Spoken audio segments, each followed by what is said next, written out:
मुंबई महापालिकेच्या प्रशासकीय कार्यकाळापासून आणि महायुतीची सत्ता आल्यानंतर विकास आराखड्यातील तब्बल 17 मोकळ्या भूखंडांच्या आरक्षणात बदल करण्यात आलेला आहे।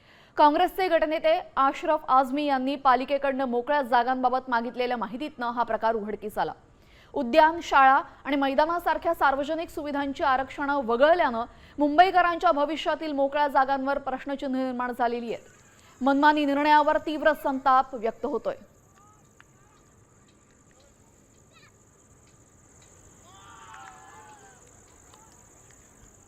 दरम्यान याच संदर्भातले अधिक अपडेट आमचे प्रतिनिधी गिरीश कांबळे यांच्याकडून आपण जाणून घेऊयात। ओपन स्पेसेस बद्दल आपण पाहिलेले वारंवार प्रश्नचिन्ह उपस्थित होत आहे आणि आता जी माहिती हाती आलेली आहे त्यानुसार अनेक ठिकाणी मोकळ्या जागांवर अतिक्रमण होतंय असं बघायला मिळतं। काय अधिकची माहिती गिरीश?